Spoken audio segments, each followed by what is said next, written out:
Regardless of when a game setting takes place, the good old bow and arrow are usually available in some form.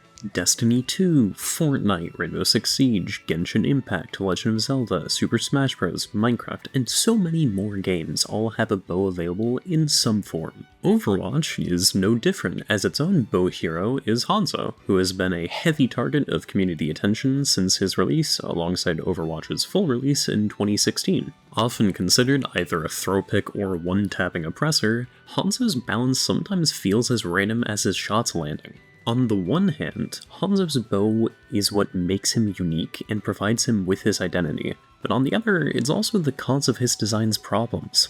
After all, bows aren't guns, so what compensation does an archer need in order to thrive? How should a bow be designed to feel distinct from a gun, or should that distinction even be made? I do think there is a way to design a less frustrating Hanzo, but to understand how I would fix him, we first need to understand Hanzo's design and competitive history to inform us on what differentiates him from the rest of the cast, and how that design's flaws led to him either being a throw pick or meta following some simple number tweaks. So, how do you design a bow in a world of guns? Or, more specifically, what makes a bow feel different from a gun in a shooter? Well, bows have a literal drawback in their bowstring needing to be pulled back to fire an arrow, which are larger but slower projectiles compared to bullets. The drawing of the bowstring helps convey the feeling of using a bow, but it isn't always required. Bows are often given a slow rate of fire and/or a charging system for the arrow, ramping damage and speed for the arrow based on the charge time. When balancing a competitive game, weapons with a slow rate of fire need to be effective somehow, usually through dealing high damage infrequently. Because archers are typically understood and portrayed as long-range fighters, most bows are lethal at full charge, even at longer ranges.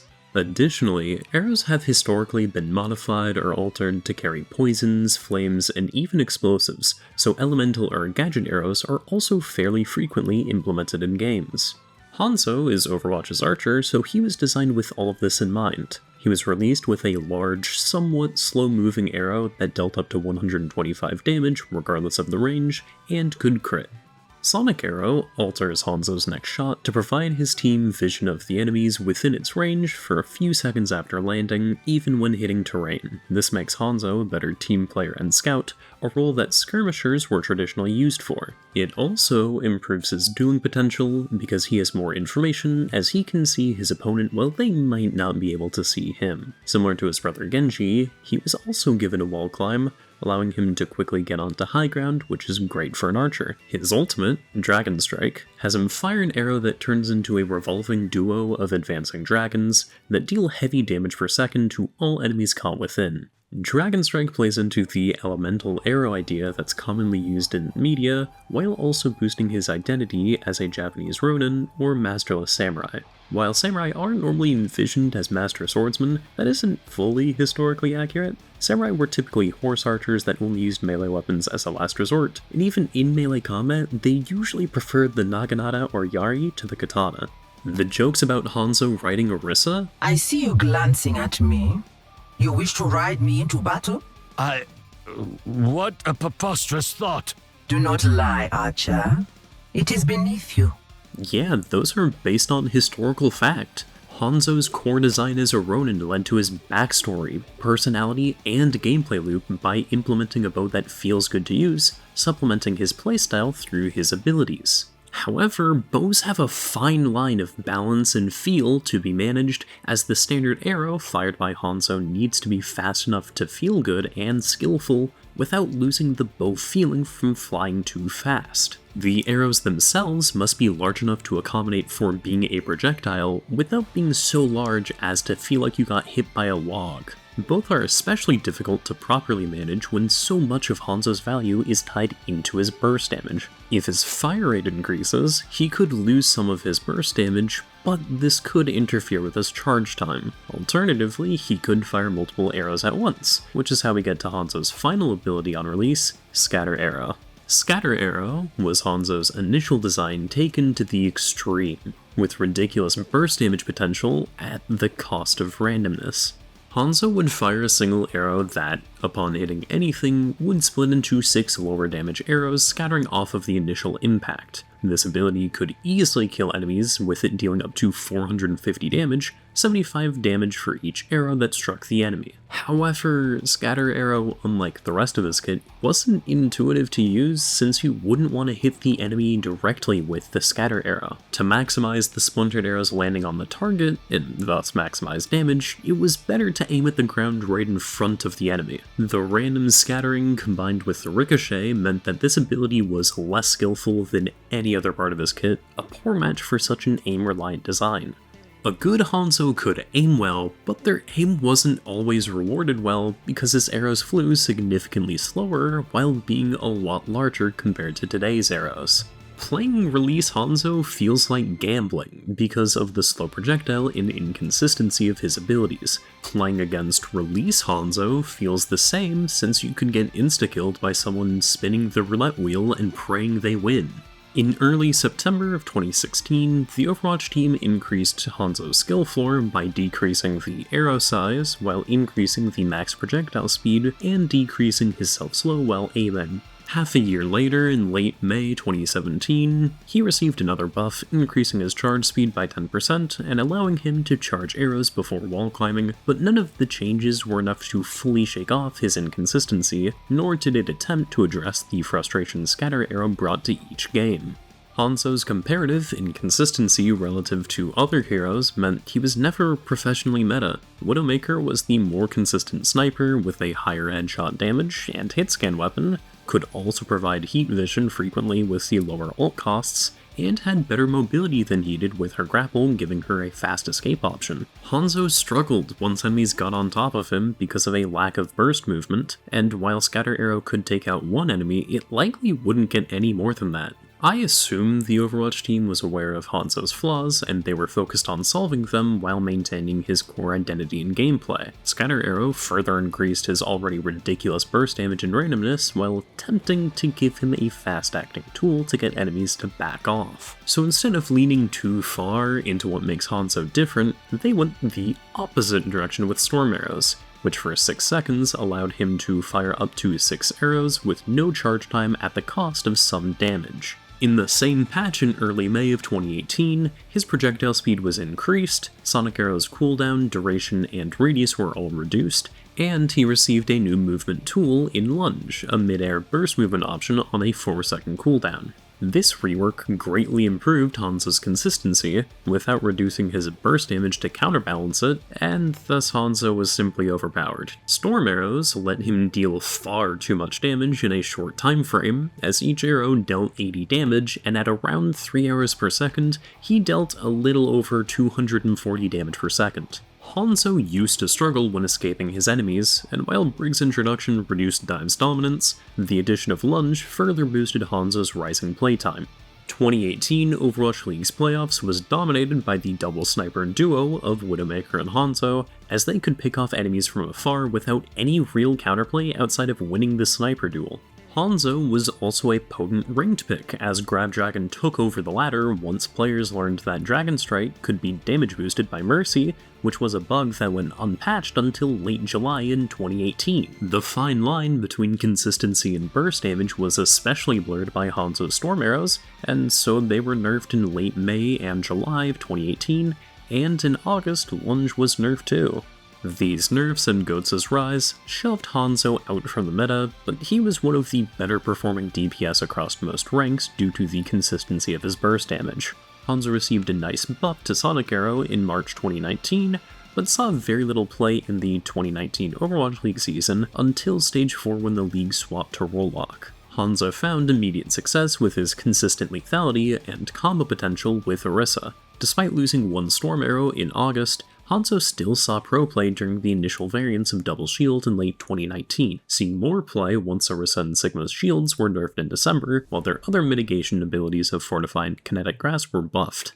In January of 2020, the Overwatch team decided to balance Hanzo around his damage, so they nerfed his bow's max projectile speed. This was followed by a nerf to Storm Arrow's damage a couple weeks later, which removed him from pro and he was back to an inconsistent ranked menace. In June of 2020, the nerf to Storm Arrows was reverted, but he was still struggling to find professional play. His value came from his consistent burst damage, but there were simply more consistent options in heroes like Ashe. The nerf to Arrow's max speed made it feel more like an arrow with more travel time on average, but it came at the cost of his consistency without reducing frustration towards the one-shot. Then, going into the 2020 playoffs, balance changes centralized the meta around Roadhog, meaning heroes that couldn't kill each other and him from range rose in popularity. Shields were largely ineffective, and thus Hanzo thrived within this burst-heavy environment. Once this meta was dismantled by balance changes, Hanzo once again lost value because one-shots were no longer as consistent of a strategy.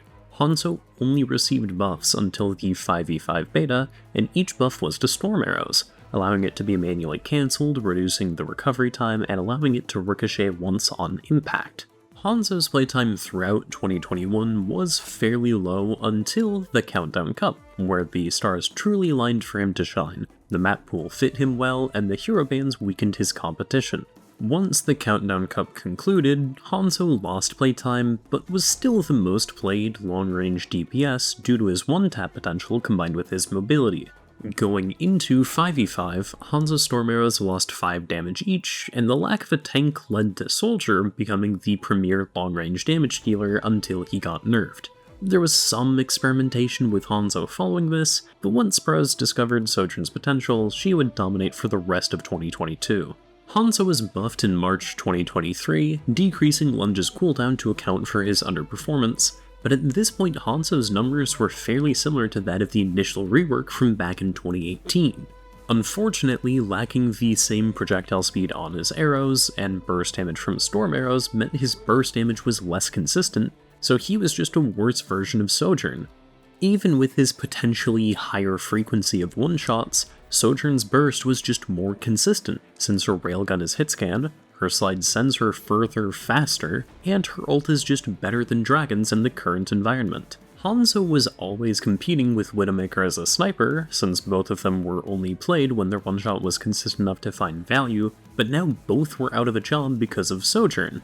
So the Overwatch team does what's logical in this situation, and in June of 2023, they nerf Hanzo's damage and Sonic Arrow? The direction of the changes makes sense because it increases counterplay to Sonic Arrow and reduces his burst damage, but his core identity was somewhat shaken given a lack of counterbalance. There was no compensation buff. Then in August, he was nerfed again, removing his arrow draw progress while wall climbing. The team's reasoning for it made sense, since Hanzo climbing a wall and insta-killing you could feel bad, but it also made Hanzo feel quite a bit worse to play as, for a scenario that was truthfully not too common. Then in February 2024, the Season 9 health changes were implemented and Hanzo fully lost his identity. Hanzo has always been the bow hero reliant on a one-shot, and so once he lost it, even if it was only 10 damage off, he became effectively useless. He was less consistent than all of the other long-range DPS heroes with the slowest projectile speed out of all of them, and lacked the burst damage to make up for it. The compensation he received for losing his gameplay identity was Storm Arrows receiving some solid buffs to both its cooldown and damage, but Hanzo now had to search for a new identity after his old one was lost. The Overwatch team decided to help out their lost hero by reducing his projectile size a little over a week later. This was partially kinda reverted in mid-March of 2024, as all other projectiles had their sizes nerfed, while Hanzo's was reverted to its previous size, so comparatively his stayed the same while others were reduced, but Hanzo was still struggling heavily. In May, the team gave him another change, increasing the speed of his dragons by 25%, but this change did nothing to truly affect his flailing hero fantasy. At this point, the main value Hanzo had was quickly bursting down tanks with the storm arrows since they were large enough to consistently hit with high damage arrows, but this was far removed from his initial bow ninja design.